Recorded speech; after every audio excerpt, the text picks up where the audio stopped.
Hey guys, today I'm covering a few exercise solutions for a common problem called snapping hip syndrome, otherwise known as dancer's hip. So first of all, what is snapping hip syndrome? It is characterized by a palpable or audible snapping hip sound or feeling when you are moving the hip joint. It can be in two major areas and we're going to cover both of them today. Commonly, you can experience a variation of this when you're doing a dead bug or a lunge. It is usually painless and about 5 to 10% of the population has this issue. So you can get internal and external variations of snapping hip syndrome. I'm lucky enough to have experienced both, most recently the external variant. So I'm going to show you things that studies have shown that are helpful, and as well I'm going to show you specific odd things that I did as well. So why does this happen? This question is actually asked quite a lot, and although it's nothing to worry about, all you need to know is it happens because your muscles and tendons are getting tight around the hip. So people that are involved in sports that require a lot of hip movements can end up being more commonly affected by this. So for example, that's why it's also known as dancer's hip, because if people are doing a lot of hip flexion like dancers do, then that is where it's most commonly felt. I'm going to show you guys a diagram now for where you would feel it in point A and where you would feel it in point B. When you lift your leg up into hip flexion, when you're coming back down, that's when it's quite often felt and it kind of does that little pop sensation. I've experienced this specifically with dead bugs and hanging leg tucks and hanging like L raisers. So basically anytime my legs are going into hip flexion and then back down, that's when it will pop. So with the external variant, it's more likely to happen when you're doing something like a lunge or a Bulgarian split squat, and you're going to feel that just on the outside of the hip.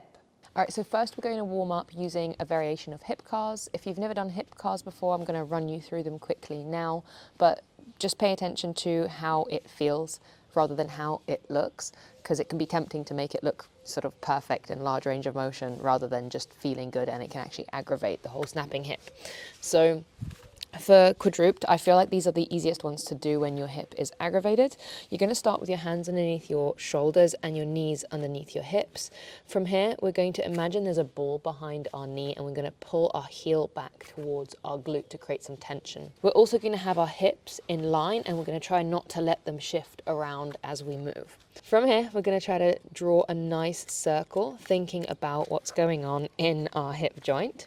So we're going back into hip extension.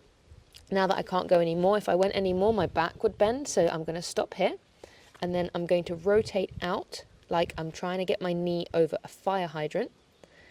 Then from here, I'm coming up to the side where my knee is in line with my hip, and then up towards into hip flexion and back into the center. So I'm bracing my core a little bit to do this. And if the circle is too large and causing aggravation in the hip, you can simply make a smaller circle, which will look something like this. Not as much going on, but same motions are happening. And if that is still aggravating you, which it can do, then we're going to break down the motions altogether. So instead of trying to join them up, we're just going to do hip extension to begin with for reps. Then you're going to do the rotation aspect where it feels good, no snapping. Then we're going to come up to the side where it feels good as well, no snapping. And then also you can do the hip flexion part here where the knee's coming up towards the chest. So you're basically doing them completely separately rather than joining them together, risking any of that clicking sensation. All right, so the quadruped version doesn't really allow you to focus on hip external rotation. So we're going to do that by doing the standing version. So here I'm just going to push into the wall and bring my foot up. So my hips are staying in line, my knee's coming up and my foot is coming up at the same time. You'll feel the muscles engage here. Then we're coming up around to the side, rotating the foot up into internal rotation and back into hip extension while trying to maintain a nice flat back without letting it arch or wiggle around. Again, if this is far too aggravating, then you can just simply split the motions up. So you're just doing the external rotation part, then you're going up to the side. So you'll do those reps separately, then you'll rotate and do the internal rotation part separately, and then into hip extension. And then the last version is going to be the prone version on the ground. So we're going to lie down and push our hands into the ground to create tension. And we're going to tuck the hips under, squeeze the glutes and push the ribs down. From here again, I'm going to imagine there's a ball behind my knee, so I'm pulling it back, and that's how it's going to basically go into hip extension without the back arching, basically trying to help me. So as long as my hips are tucked under, squeezing the glutes and squeezing this imaginary ball, should be relatively possible to go into hip extension. From here, you push your hands down into the ground and squeeze your core as your leg comes out to the side. We're going to bring the foot down, heel is coming back up. Now you can lift the whole leg and back into hip extension. So this one's a little bit more advanced. You might not be able to do this straight away, but it's something to aim for in the future. And if any of these warm-ups are aggravating you altogether and they're just a no-go, then there's one other thing that you can do instead, which would be the crab walk. All right, so whether you've managed to do the hip cars or not, it kind of doesn't matter. I want you to do the crab walks because regardless, they're going to help warm you up even more. So the easiest version of this would be to grab a band and put it around above your knees. And then with your feet about hip width, you're going to push your knees out the way. And like Callum said, it helps if you do the hands. But anyway, the point is your core's staying strong and you've got a little bit of a bend. So from the side, it looks like I'm just sitting down on a really high stool and I'm keeping my body and my hips at the same level. I'm not kind of bobbing up and down. I'm staying, just moving my knees out to the side. So that's the easy version because the band is around the knees. Slightly harder would be the band around the ankles. So there's a little bit more tension. You have to think about pushing the knees out a little bit more. Now after about 10-20 reps, you should feel the outside of your hips. You shouldn't feel the front of your thighs. If you do, then maybe just think about pushing your weight back a little bit more into the heel and move with the heel rather than the tips of your toes. You should end up feeling more of the engagement in the back of the body rather than the front. And if that's still not burning you up, then you could put it around the feet, which makes it again a little bit harder. So next after this, what I like to do is add in a variation of glute bridges and stability drills, and then we're going to start working on our mobility and flexibility. What we're trying to create here is a nice straight line from our knees, hips to our shoulders. That's quite important to say because quite easily a lot of people can end up not feeling this and ending up here somewhere where the hips are dipped, and so they're doing glute bridges to here and they're wondering why they're feeling it in their back and not in their glutes. So you just need to tuck those hips under and try to go a little bit higher if you can. If you can't go a bit higher, that's okay, but just make sure the hips are at least tucked under and you're not arching your back like this. So you're going to do your glute bridges for, if this isn't a program, the prescribed amount of reps. If it is not, then aim for 12 to 15 until you're feeling a burn. Once you're feeling that burn, you're going to hold it for 10 seconds and really, really squeeze and isometrically contract. Next in the sequence, what we want to do is a TFL release and a piriformis glute release.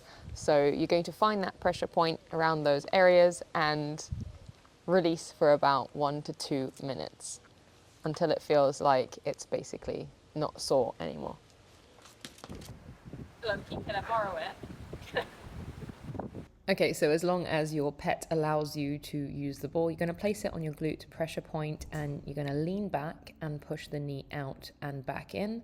If you find this easy, then you can place your foot on your knee and you're going to roll around while in a stretch. But then obviously give the ball back to your dog.